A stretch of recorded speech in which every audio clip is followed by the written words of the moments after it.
Hey everybody, it's Jared Akers from How to Be Happy, Happiness for the Practical Mind at jaredakers.com. That's Jared, Akers.com. I read something this morning, and every morning I sit down and I read these little meditations and affirmations, and I kind of read through several until I see one that kind of strikes me and means something to me.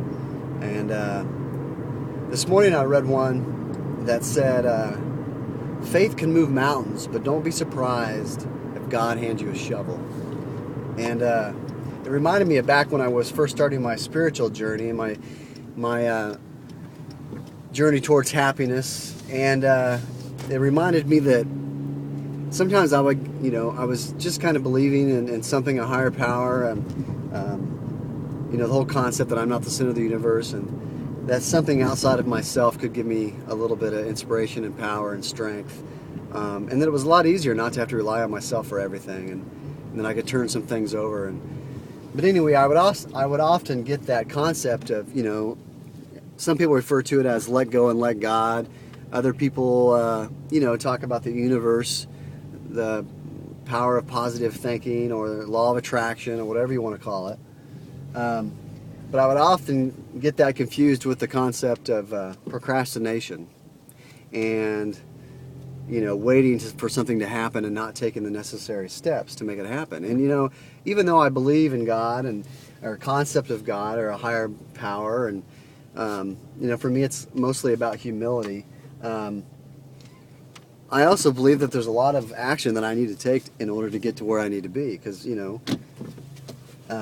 which is what that saying was kind of telling me. Don't be surprised if God hands you a shovel, and which reminds me of a story, a parable. I don't know if you want to call it, but you might have heard it. But it's about a concept where a guy he's on this roof of this house and it's flooding, and some of you may have heard this, but anyway, there's this huge flood and he's on the roof of his house, and somebody comes along, first off with a boat, and asks, "Hey, can I give you a hand? Get in the boat and I'll help you to safety." And the guy says, "No, that's okay. I have a deal with God, and God's going to save me." And so he goes, "Okay." So he goes on his way, and next thing you know, a helicopter comes down, and with a lifeline, they drop it down, and they tell the guy to get on. He's like, "No, that's okay. I have a deal with God, and God's gonna take care of me."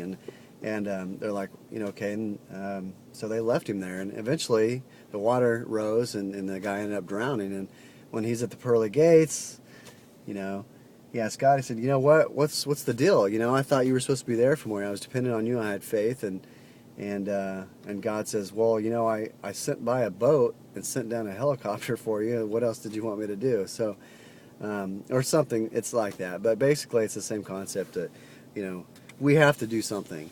And a lot of times if we don't know what to do, sometimes not doing anything is the right thing. But for me, most of the time, if I'm not sure, I pause and ask for direction, either through prayer, meditation, or through friends, and eventually I know exactly what I'm supposed to do. And a lot of times I know that I'm not supposed to do anything at that point in time. So anyway, that's just kind of what I was thinking about. And again, I encourage you to stop by my site, jaredakers.com, Jared, Akers.com, and let me know what you think. Thanks.